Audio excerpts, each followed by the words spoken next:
welcome you to the return of the virtual lunch. We had these last month. We kind of stopped them because we were just doing too much and we just couldn't handle it. And today I'm so happy that Martha Straus will be with us today. Here's a little bit of a brief introduction before I introduce Martha. So first, thank you very much for joining us. Special thanks to Emily, background, taking care of your questions, and she'll be with us for this hour. She's also my daughter, which is very, very nice, and she knows a lot more about technology than I do. Thank you also for the feedback you've been sending to us. Special thanks to Sally out in Vancouver, who sent a very nice email, and to others of you who've been in touch. For those of you who may not know about who we are or who we were, Leading Edge Seminars has been a Toronto company for over 25 years, offering workshops in big meeting rooms in those old days when people could meet in big meetings rooms with people like Martha Straus and other leaders and visionaries, people who've influenced the way therapy is done. So that's what we used to do, and a couple of months ago we moved all online. We're doing these virtual lunches, and we're doing some other things. First, in terms of lunches, we just haven't announced this yet because we're moving to get these all online. But next week on Wednesday, we're going to have Elaine Freund, who works with Dr. Elaine Aron, who wrote the book on highly sensitive people and working with that 20% of the population they think of people who might have been called introverts or kind of quieter, and who come to therapy too. And Elaine Freund is a social worker and therapist in California, and she'll be joining us for lunch next Thursday. We're going to have Bill O'Hanlon joining us for a lunch, and later on this month we hope to have Elder Little Brown Bear, a native elder who is just a wonderful human being and who has influenced many, many people over his lifetime. In terms of webinars, we have Lisa Ferenc coming up with a 2-day workshop on trauma next Monday and Tuesday. Robert Solomon, a lawyer who's a delight to listen to on legal issues. And he'll also be talking about legal issues for therapists and counselors, what you need to know to do legal practice. And he's doing that a week Friday. Sue Johnson's coming up after that. And in a few weeks, we'll have some more 3-hour webinars, including one with Martha Straus, who I'll introduce in just a sec. Format today is I'll introduce Martha Straus. We'll talk a little bit about stuff. We'll open it up for questions. If you have a question, which will be the last 20 minutes or so, just put a note in the chat line, I have a question, or just put question, and then you'll have the opportunity to come on screen if you like, or you don't have to, and speak directly to Marty Straus. Your questions are welcome today. Your feedback is always welcome. This is also archived, so if you have to leave or you miss any of our free lunches or any of our programs, they're also put online for you to view later. So you're always welcome to view them, and they're on leadingedgeseminars.org, our website, which has all the stuff that we do. So Martha Straus, also known as Marty Straus, is a professor in the Department of Clinical Psychology at Antioch University in New England. If you don't know about her work or her, she received her doctorate in clinical and community psychology from the University of Maryland. She completed her internship at the Yale Child Study Center, and her postdoctoral years were spent in the Department of Psychiatry at Boston's Children's Hospital and at the Harvard Medical School. She's the author of No Talk Therapy for Children and Adolescents, Adolescent Girls in Crisis, and the soon-to-be released Treating Traumatized Adolescent Development, Attachment, and the Therapeutic Relationship. Marty Straus, welcome to this virtual lunch and this world. Thank you so much. This is exciting. This is exciting, and I should let everyone know there are different views. There's speaker view and gallery view. If you put it on gallery view, I think you see mainly the person who's speaking. So first, for people who don't know you, or even for me, first let us all know how life has been lately since the pandemic has started in beautiful rural Vermont. Yeah, so thank you so much for hosting this, Michael. This is a very interesting, brave new world that we all kind of entered rather suddenly, I think, at least I did, one day I was teaching graduate students in psychology and having a clinical practice and so on. And the next day I was virtual, living online on Zoom all day long every day until my eyeballs started to burn. Living in Vermont, there's only 650,000 people in the whole state. It's a very sparsely populated part of the world. So we have socially distanced kind of as a lifestyle, I think, already.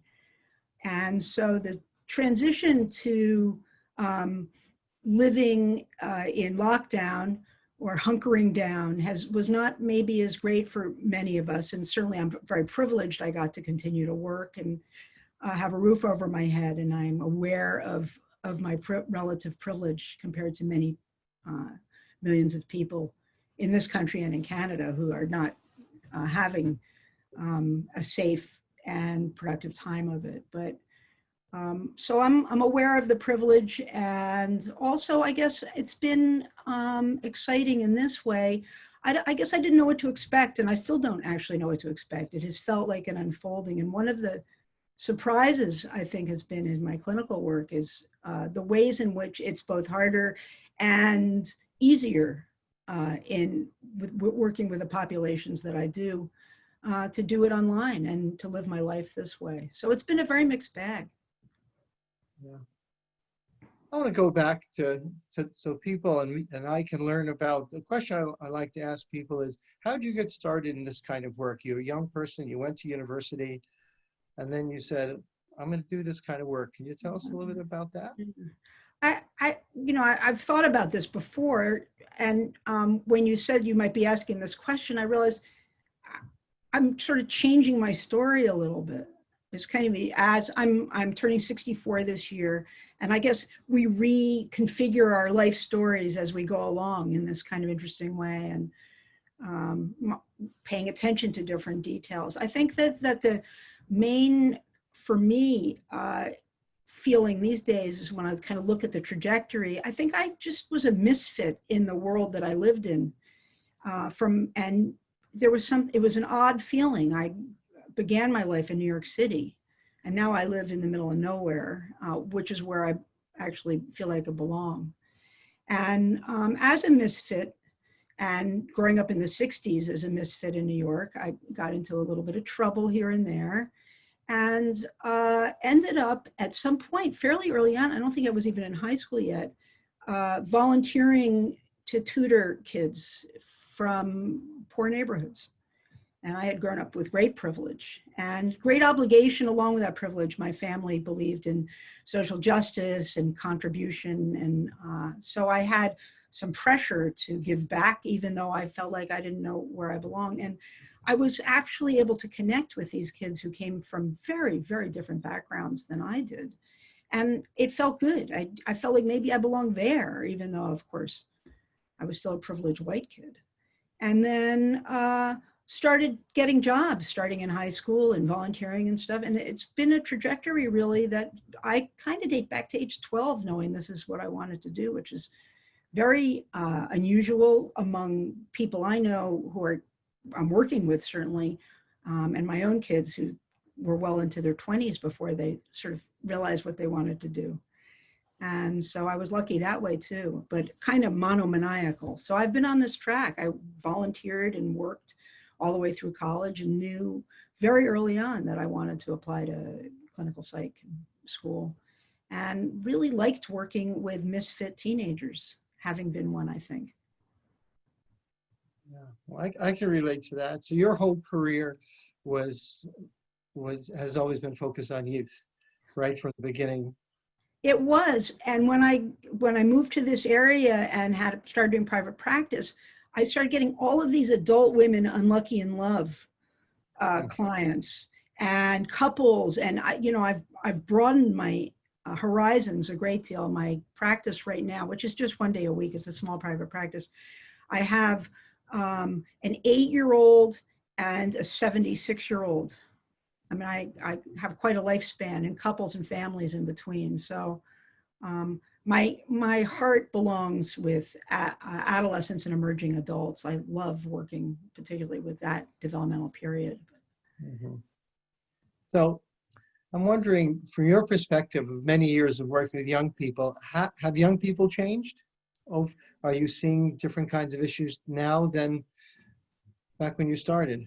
Well, yeah, I think the culture has changed around them too. I mean, I think people, we all want to, have love in our lives and belong.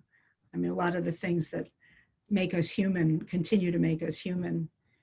But the world is different. So I think one of the things that seems very different is the lengthening of time to become an adult, the adulting period. We didn't have that very much. Most of us left home by 18 and didn't go back again. And of course, with the pandemic, I have many young clients, young adults who are living back in their childhood bedrooms. It's quite common, at least in this country, for where people are ending up. And there isn't that push to get out the same way there was, and the economic situation is so different. So yeah, I think the world has changed, and of course technology has changed that also, in terms of what is expected of people of different generations and developmental accomplishments. But so yeah, there's a way it's changed. My caseload is so anxious. And I think a lot of people who work with kids and adolescents and young adults are certainly in college campuses are dealing with a phenomenal high raging amount of tension and anxiety and stress that when we were partying on in the 60s and 70s, I don't think we were feeling it in the same way. So I think that's a way that the culture and the pressure has changed. I know we've been here a lot. When we had workshops in big rooms in the old days, we had more people coming from college and university counseling centers talking about being overwhelmed and overloaded. And have you seen more of that with the pandemic? I imagine that would only aggravate and intensify the kind of anxiety people felt before, now that they're alone, often in their parents' houses. Yeah. Do you see that? I think that there's just a mix of this. It's a strange time to be a college student, right? Online, it's virtual, not knowing, and most of the schools still haven't decided how they're going to resume in the fall. There's so much is up in the air and uncertain. Here, I don't know about universities in Canada, what they're deciding to do. So yeah, but there are some subset of the population who are so relieved. The introverts, the people who didn't feel they belonged. Some people, it feels incredibly comforting not to have to be out there in the social, throng, and to be home. So there has been, it's very mixed. Some people are restless and, going out of their minds. I'm treating one young adult who's an unbelievable pacer. He can't sit down. So he's got his phone and he's just, pacing wildly around his house, his apartment. So the range is quite astonishing and not what I would have predicted. But there are many, the uncertainty is oppressive to many, many, to all of us, probably. I mean, I don't think it's just young people that feel that. Yeah. Well, we're going to get to the present. I want to go back to the past, because I think I first heard of you when I heard about no talk therapy, which seemed like, what an interesting title for a book. Most therapists are taught to yak, yak, yak, and expect their clients to yak back at them. And my whole career was spent with teenagers, by the way, too. And so how did you get the idea, and where did you see the need to say, I'm going to write a book that's going to deal with teenagers who don't talk? I guess I had people would ask me questions like, how do you get them to open up to you? And it seemed like a silly question to me at the time. It's like, well, what do you mean? You meet them where they are. And I mean, what people are really saying, this was a book that I wrote for kids and adolescents a bunch of years ago.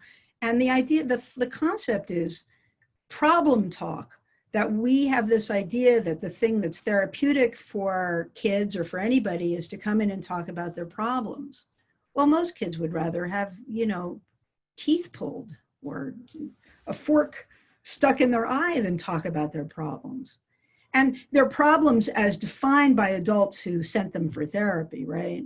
So I thought, well, what if I get rid of the pressure to do that and just see what it's like to hang out with kids? And I mean, it's not that we don't talk at all. We just might not problem talk.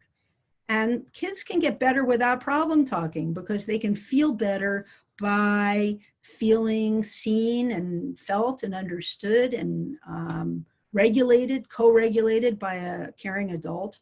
I mean, there's so many ways that you can process as a child through play or through connection what's hard without ever uttering a word about it. And so I'm not avoiding talking about problems.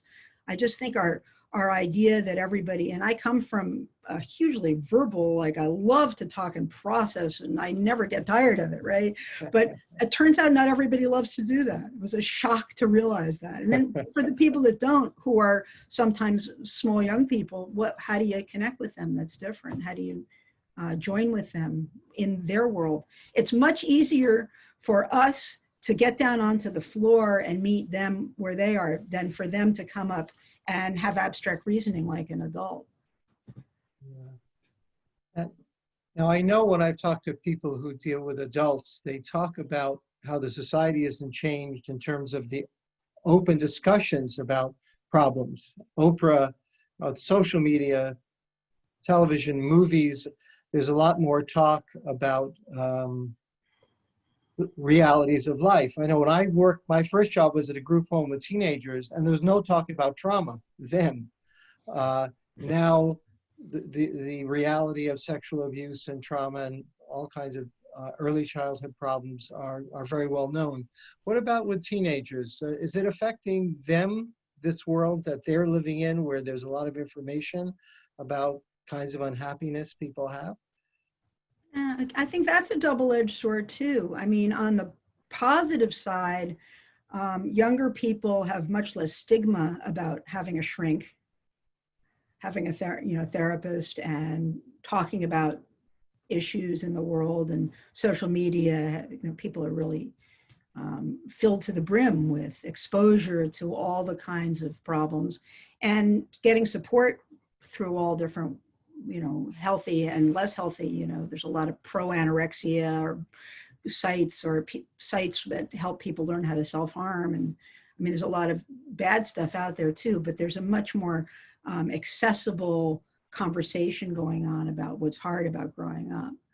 So that I think in aggregate is probably a positive thing. On the downside, evolution gave us this amazing gift of this prolonged period of developmental time to grow up.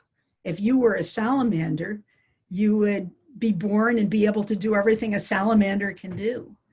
And I feel very saddened, and I think the pandemic has hit us hard on this score with the speed with which kids are having this, pretty premature exposure to adult weakness and cruelty and what's hard in the world.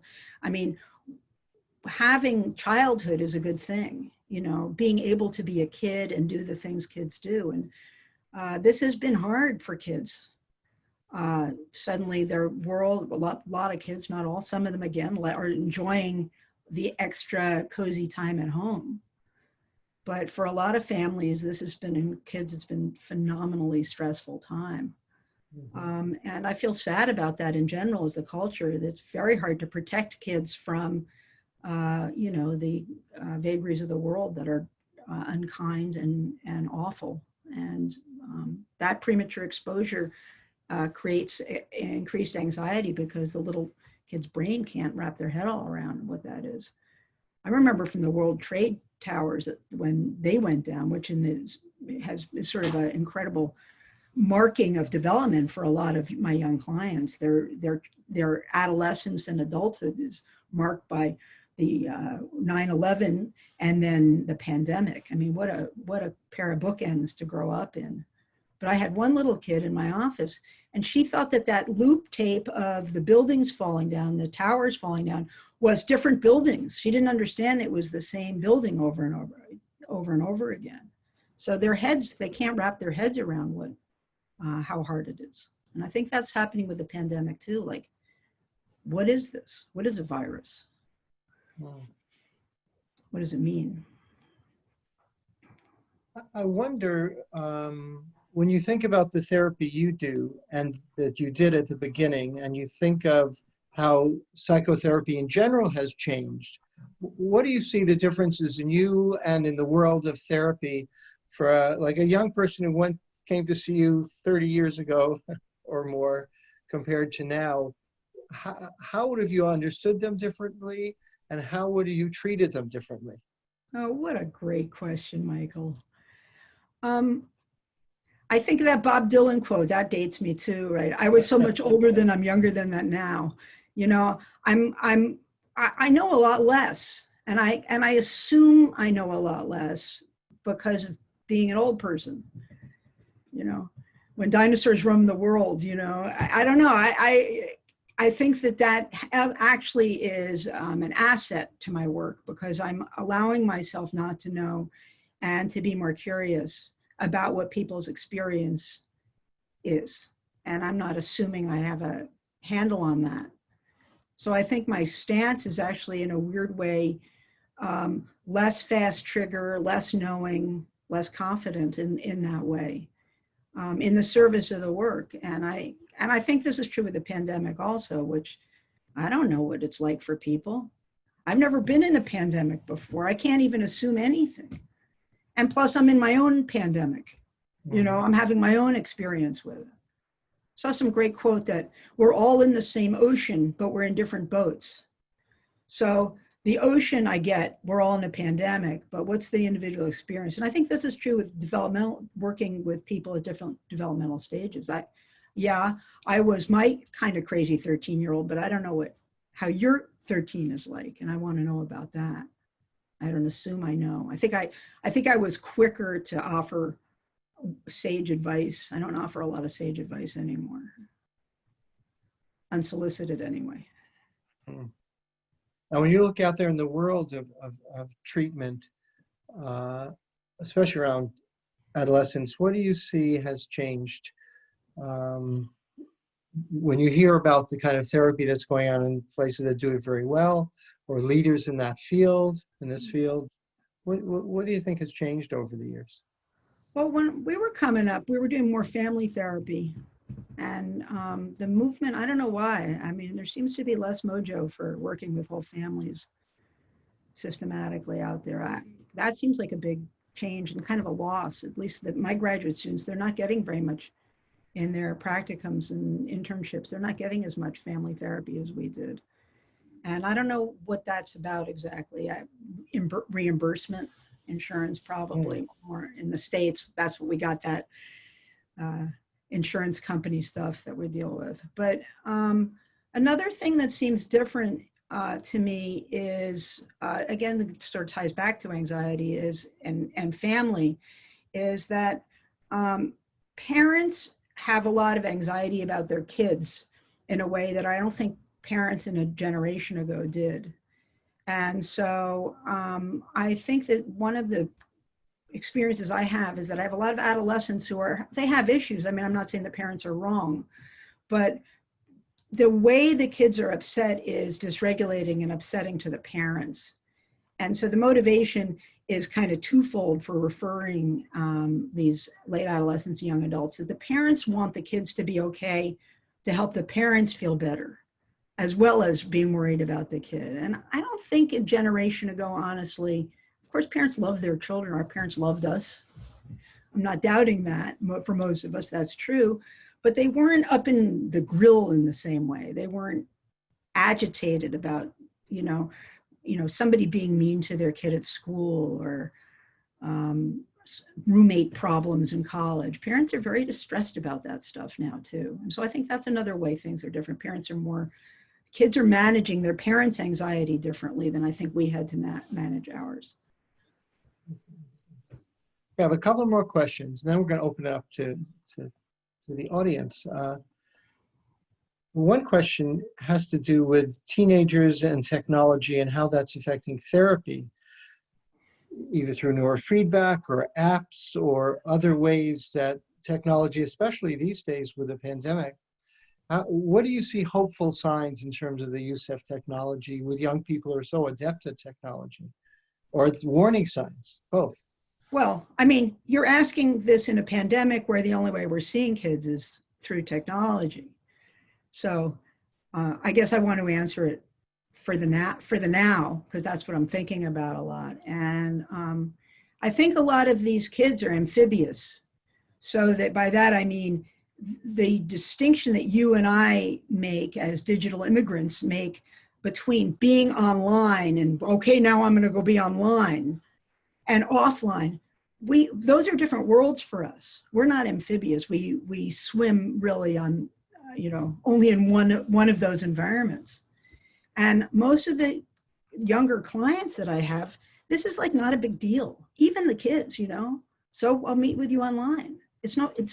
I think that they don't have that delineation between public and private, or between on screen and off screen that we do.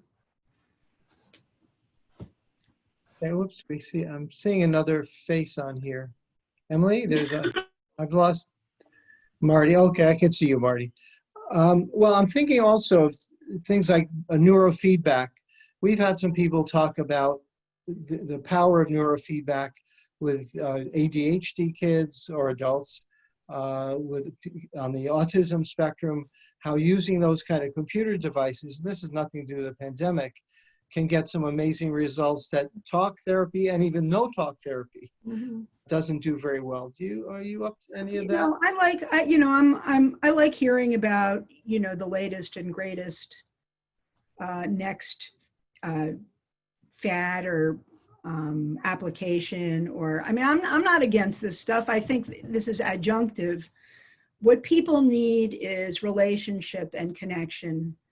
And if you can get some skills together through neurofeedback, I'm not against any EMDR, any specialized kind of technology-based or technique-based interventions. I'm open-minded. And at the end of the day, I think that people want to know secure love, and to get, when I am distressed, and I am a good self-regulator, I have a million things I enjoy doing that make me feel good. But when I am distressed, I want to talk to my sister or my partner. I want human contact. And the way that works over the entire human history and now is that we are wired to connect with other people. And when someone is calm and we're distressed, their calm brain calms down our hot brain. And I actually think some of that neurofeedback, even one of the ways this works is that someone is sitting next to the child and helping them calm down and focus. Mm-hmm. And so I feel that way about CBT. I feel that way about lots of different kinds of paradigms where people think what they're doing is this thing. And at the end of the day, I really profoundly believe that it's human connection that is making a difference in people's lives. And there's a lot of data to support this. This isn't just my fantasy here. Okay, my last question has to do with your new book. Is it out yet, and what's it all about? Yeah, that's not, I don't know what you're reading. Maybe I sent you something old. That book's been out for a couple of years. Couple of years? Oh, yeah, my. It came out. Sorry, everybody. Yeah. So tell us about that book anyway. Trauma and Adolescence. My webinar is going to be based partly on the information from that book. People want to go to that. It's a way of approaching, it's called developmental relational therapy. It's a way of approaching work with traumatized adolescents in a relational modality, thinking about what the developmental pieces are also. So it's adapted from more adult kinds of relational approaches to looking at adult presence as a very key ingredient in what makes treatment effective for teens and young adults. That came out from Guilford Press a couple of years ago. So. Okay. Well, I think we should open up to questions. For those of you who weren't here at the beginning, on the chat box in the bottom, and you're welcome to say, I have a question. And Emily, who is on the screen, probably near me, waving at you, will unmute you. And if you have a video, of course, you can come on video and see Marty and ask your question there. So, Emily, do we have a question? Not yet. If anyone has the questions, Oh, just let us look at that. know. Okay, folks, now's your time. And in the meanwhile, maybe we can talk about other things if there aren't questions Actually, yet. I had someone email me a question beforehand. Should we just start with that? Sure, why not? Yeah. So Anonymous says they're working with a 14-year-old grade 9 female who struggles from depression, suicidality, and panic attacks. She's uncooperative in sessions. Any tools that this person is trying to work with don't work. Is trying to just hear her out and build a therapeutic relationship enough? It seems to be going downhill due to the isolation of the pandemic. Wow. Stumped the big professor right away out of the gate here. You know, yeah, it's really hard with the pandemic, right? I think that the idea I would hang on to here is don't let go of the rope. Keep trying to make contact with this kid. One of the things that I've found, especially with the younger adolescents, is that maybe they don't need a whole hour once a week, but a couple of check-ins, so that you're using the relationship as the technique in the pandemic. That the social isolation is making everything worse. And I would probably want to play with this kid more than get her to talk about what's hard, and do whatever she wants to do. I found, like with Zoom, you can play hangman or memory games, or there's a lot of creative ways to pass the time, exchanging information about what their context is, what's happening in their room, showing you around the house. Being sympathetic and empathetic to how hard this is goes a long way, and valuing your effort to stay in contact and not give up and say it's going downhill. Yeah, this is bad. The isolation is in fact really hard. So coming up with ways to feel less isolated and to help her feel less isolated. Are you guys opening up a little bit? Are kids going to be able to see friends again and that kind of thing? Is that starting? Well, you know, for one thing, we have people from all over, but in Ontario, things are opening a little bit in terms of stores or things on the street, but schools are closed. There's going to be no overnight camps. Day camps might not be happening as well. So it's still pretty tight. Yeah. So, I mean, sympathizing with, I mean, you know, it is, in fact, this is not just a kid being depressed about nothing. It is, in fact, really stressful and hard.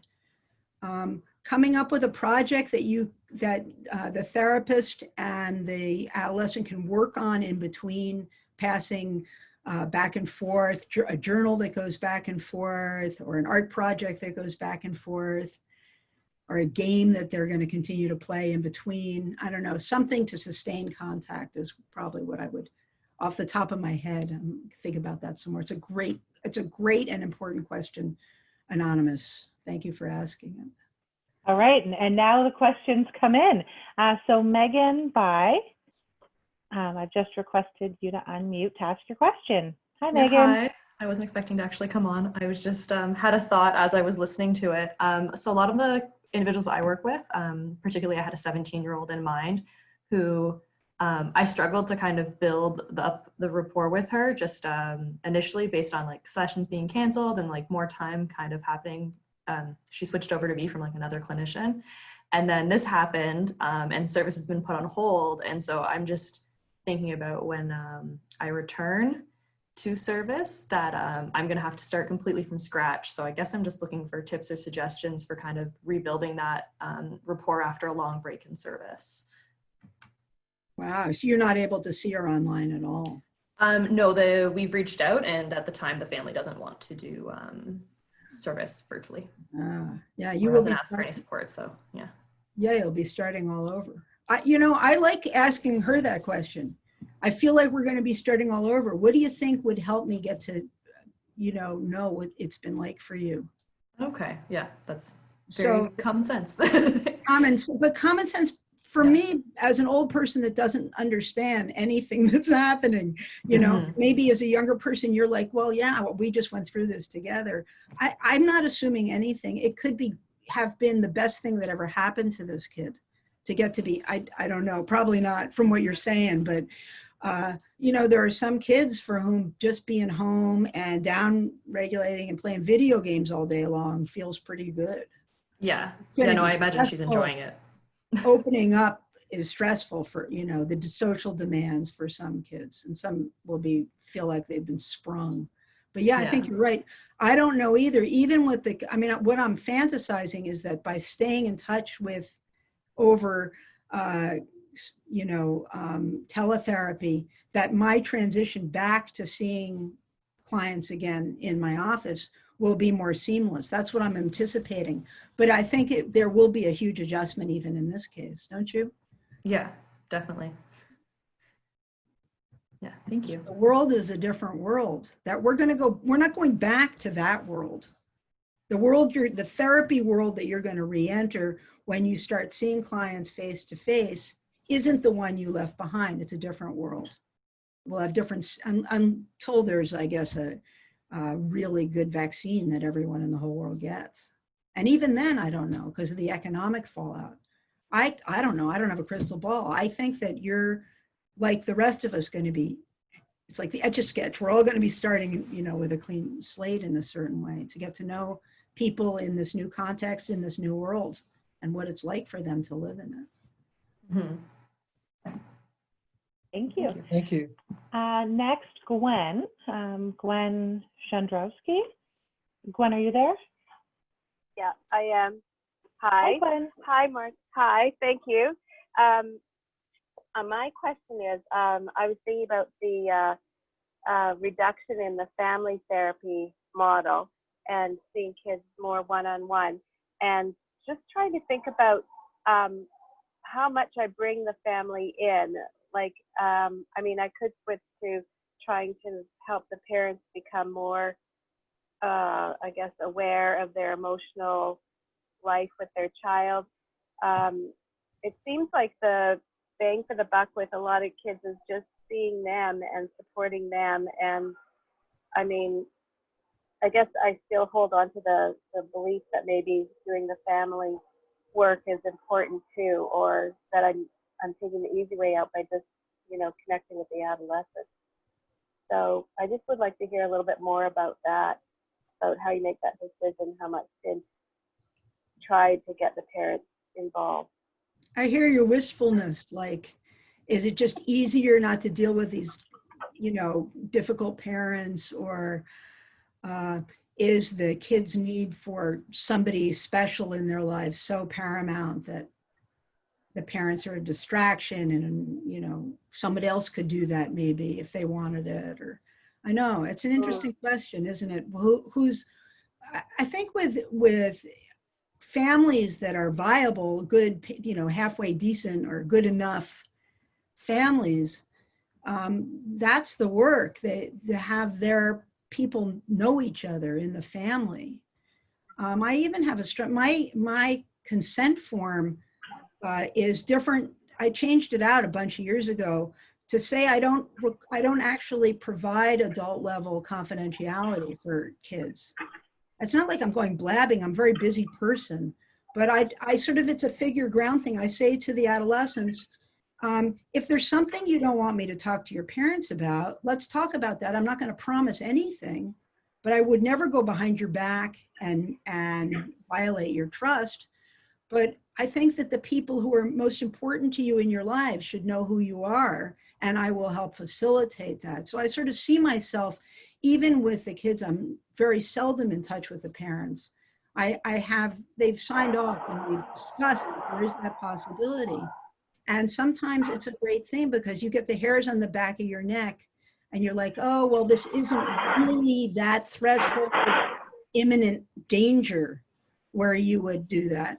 But I can say, you know what, I just think if we bring your mom in, we could figure this out together.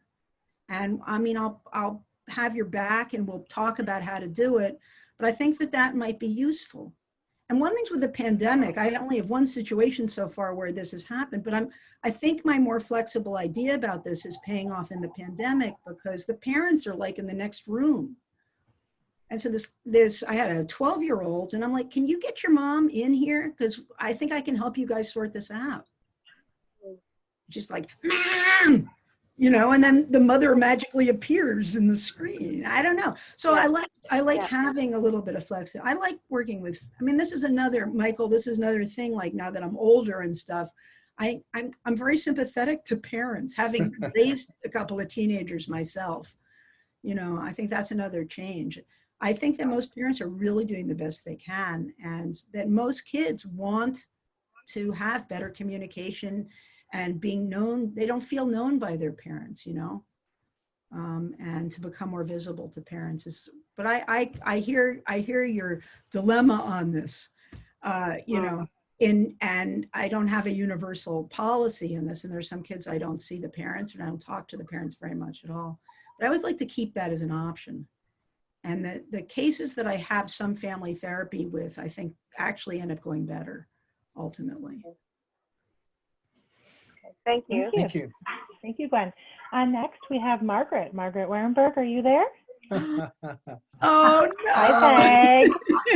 This is another one of our speakers who's done webinars and lunches. And a very dear friend. Yes. Hello, my friend Marty. Hi, Peg. So I've got an interesting one. And this is a call I got for a new client that I don't think I can treat because I don't have your specialty. And I thought you might have an idea about what direction I can send her parents in. It's a girl who's 14, tremendous anxiety, and is in her first year to school she's never been at, and then they go on lockdown. And since the lockdown, she has started cutting herself, which is such a shock to her parents, who are very attentive, I think. So I just wondered if you had some reflections on what she might be expressing or going through, or what direction to send them for therapy for this kind of a explosion of self-injury, and she makes statements about feeling broken. Wow. Yeah, and it's a hard one, and it's not the kind of client I would normally take on for myself. You know what, this could be, speaking of family therapy, this might be a family therapy case.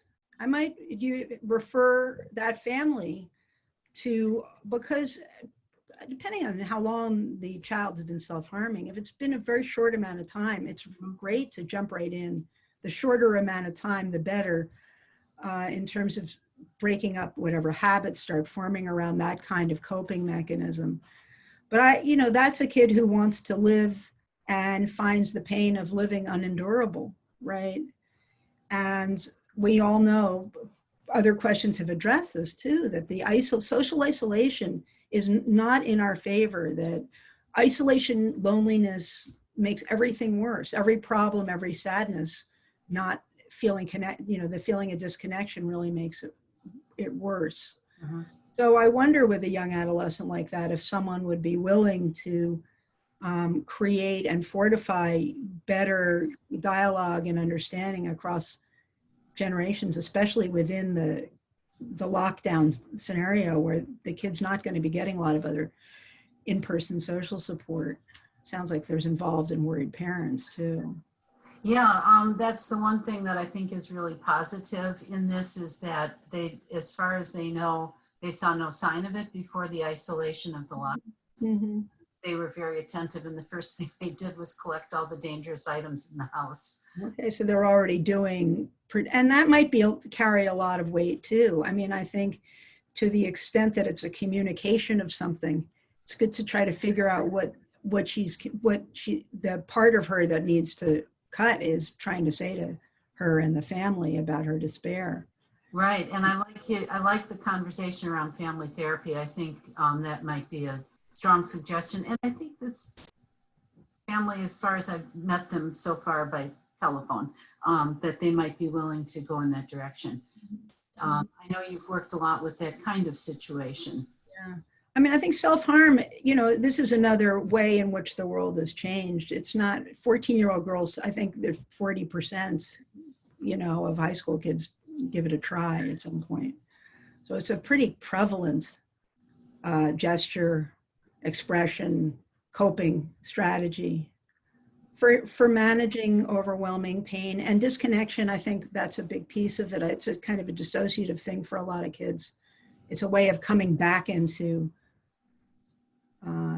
you know, knowing. I mean, there's specific, I'm not going to get into this, there's specific ways of working with the self-harm itself, but I'm actually thinking of it right now in terms of sort of what's useful in this lunch chat as a metaphor for disconnection and reconnection. That people self-harm at feeling disconnected from their bodies, disconnected from other people. And so leaving it at that for our conversation, at least at sort of the level of like, what's the treatment for fear? And just, you know, the opposite of fear is connection. The opposite of that kind of despair, I think, from where I sit anyway, is feeling like the people that are stuck in this house with you are taking really good care of you and loving on you. That is, and I really appreciate your connection between the sense of being isolated and disconnecting and the way that the self-injury is a way to try and somehow break out of that incredible disconnected feeling. And I really appreciate that, just in terms of thinking about how some other people I know are dealing with it. So thank you. You as always are so wise. Thank you, Peg. We're going to go out of order for just a second because we had two questions that were very relevant to what Peg just asked. One is, how do you feel about assessing the suicidality ideation / abuse in children and teens virtually? Is it something appropriate to do? Oh, I love this question. I've been grappling with this question. This is really, how are we, because a lot of what I go on at this point is kind of like my spidey sixth sense about safety stuff. I mean, there's a lot of intuitive, nonverbal experiencing of sitting with someone about safety. It's not the whole thing. You have to do a safety assessment, but it is so much harder online to do this because you're only getting the data from the chest up about what the physicality is.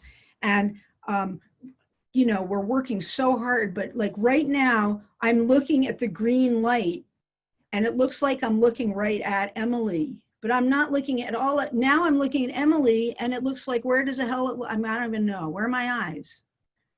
So this is so disconcerting and confusing for us in assessing safety, both in terms of whether, at least in the US, which we're a lot more violent than you guys are, the domestic violence and child abuse pieces of the pie are really taking up a lot of space. Not that those are the people necessarily that we're getting to see for teletherapy, which is concerning. But when I'm evaluating, I have a kid who's not doing well, and I want to find out, I'm asking the questions, and I'm like trying to get close enough to kind of get the feel for whether this is someone how safe they are and what kind of safety planning needs to go in. And in terms of safety in the house, I do think it's really important to ask, where are you right now? Who else is in the house? Do you feel safe?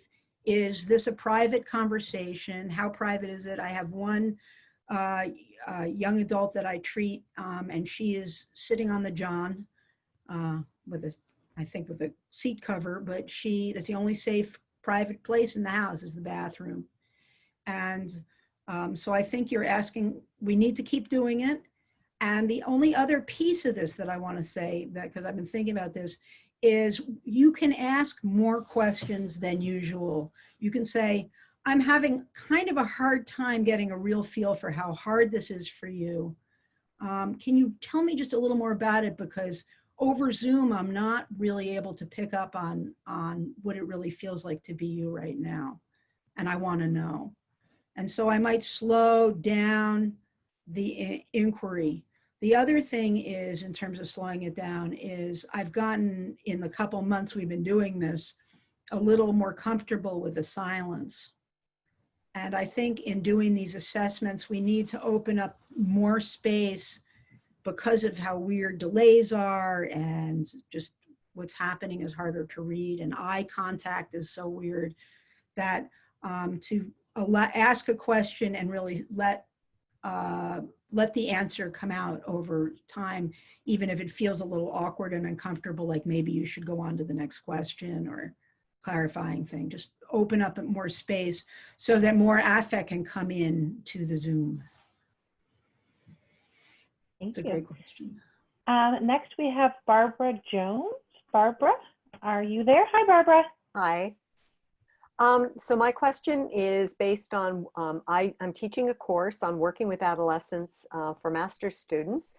And the course focuses on alternative approaches, largely play and expressive arts-based approaches, and in combination with mindfulness. It's a really fun course to teach.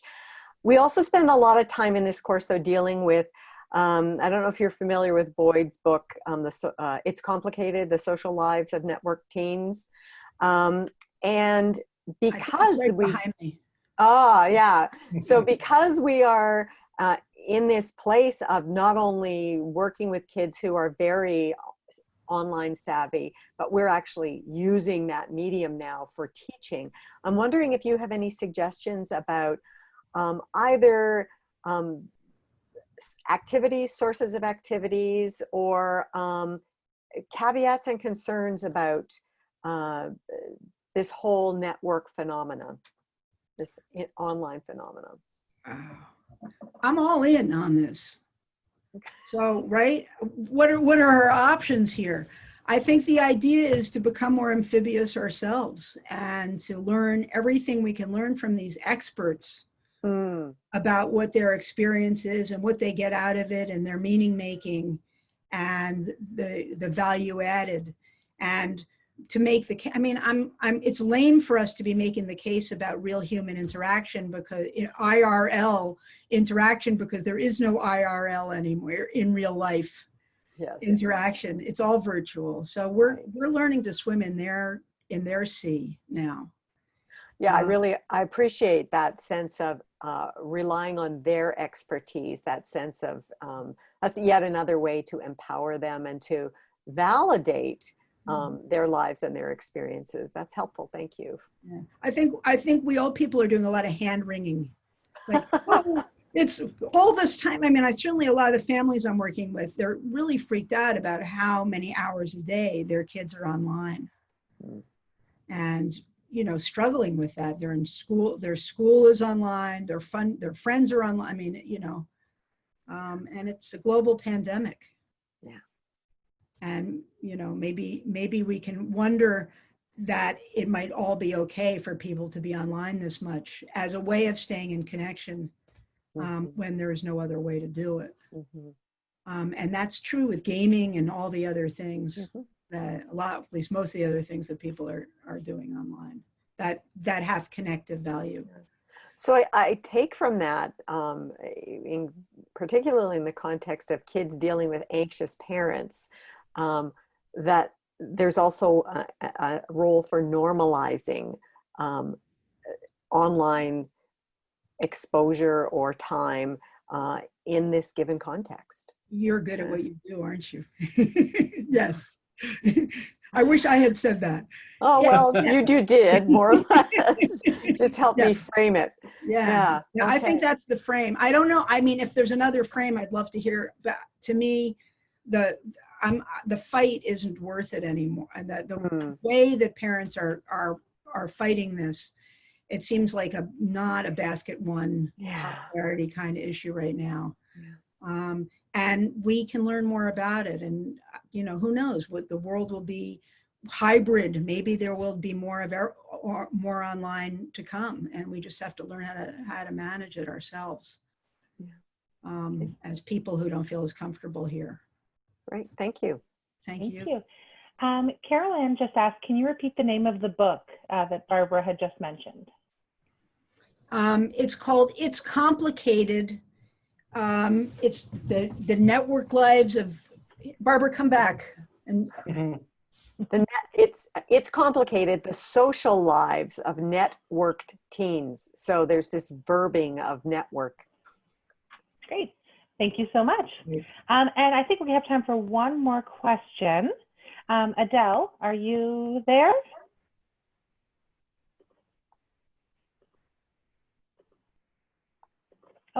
Hi, yes, thank you. Well, and actually, with Barbara and Martha talking, it kind of came clearer to me, but I'm working with a 10-year-old boy he just becomes very angry, almost to the point of throwing things at home when losing at video games. And pre-pandemic, we were trying to work on anger and other ways he could do it. And, you know, it seems like this is very important to him. And as we're moving into the summer months, Mom is saying, I don't want him on the screen so much. I don't want him playing video games all day. The thing is, she's working. She's not home to monitor this. Mm-hmm. And, you know, as you were talking, I thought this is the only way right now that this kid and his siblings have to interact with others.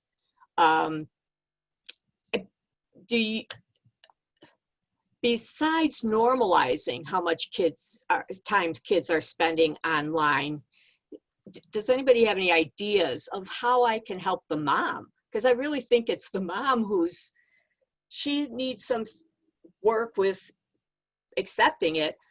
The other thing is the child who's becoming so angry because he loses. Well, he's a sore loser. That's an interesting, and he's a sore loser at a technology that is designed to make him lose. Like, what does it mean to win a video game? Like, I don't even know what that is. Don't you always lose eventually? Isn't how they? Yeah. Isn't how they're designed? Yeah. Except for solitaire, which you can cheat at, I guess. And I mean, I don't know. Can you cheat at online solitaire? Maybe not even that. So to me, that's really interesting that he puts himself in a situation where there is, I think, if I'm understanding, 100% chance he's going to lose. He's got a much better chance of winning when he plays a card game with a sibling. Oh, yeah. Never thought of that. Okay. So I don't know. Yeah, but the mom, supporting the mom is anxious because it doesn't seem like a particularly productive or emotionally regulating thing for him to do. Mm-hmm. He's wasting hours and he ends up in a whirl with it. The main other piece of this, and it's hard, you're talking about a working mom and a kid with endless free time. Mm-hmm. But I feel like with a lot of these questions and the technology piece, we have to work harder to be more interesting, honestly. Okay. We're mad that the kids are online all the time and we want them to go read a good book or some, I don't know, go play outside. I don't even know what parents want them to do instead, but to go play outside by yourself versus on sexy online games, which are designed to be seductive and interesting and entertaining. It's hard. The real people aren't that interesting. And we don't work very hard at it. Parents are like tired at the end of the day, But most kids I know, if there is a compelling project or an activity or I don't know. I mean, I think that part of it is we're online a lot too. The research shows that I don't know about this particular mom. My guess is that her screen time is appalling also. That would be my guess. And so we're very quick to say our kids' screen time, look, it's throwing them off. Of course, I need to be on the screen all the time because I'm at work. I have to answer these important emails, which might be true. But the research shows that kids are not online a lot more than their parents are, which is in general. I thought that's kind of interesting too, in terms of this, looking at what the alternatives to screens are in the house and having, my families that I work with, they definitely have, I really push them to have no screen time, that nobody in the family, dinner, maybe a family game time, watch it, do something else, watch each other, go outside, take a walk, do some group activity. So okay. Thank you. Yeah. Thank you very much. Thank you for that. And we're going to say goodbye in a minute. We have a new mass goodbye, Marty, that everyone has a chance to say goodbye to you on the screen. But first, thank you very much. And, for everyone, Marty's back on June 18th for a 3-hour webinar. And I love the fact that there's a lot of information and a lot of interaction. It just makes it seem much more alive than just watching a screen and being passive. And I could tell by the questions, by what I've heard from people, how much it's enjoyed. So that's in a few weeks. All this is on our website. It's continuing education. We'll soon be announcing U.S. continuing education credits, most likely. So Martha Straus, thank you very much. I'm unmuting everyone, and we have goodbye to our speakers. You can say your goodbyes. Welcome Thank to you. unmute themselves. Thank you Very much. Very great. Thank you. Yeah. Thank you so much. Thanks for joining Right. us. Which is good. Thank you, Emily and Okay. Michael. See you. Oh, See you. yeah. We try to do what we can, right? Thanks, Yeah. Michael. Yeah. Thanks, Marty. Thanks so much. You're awesome, Martha. Pardon? Not at this point, because the only thing that we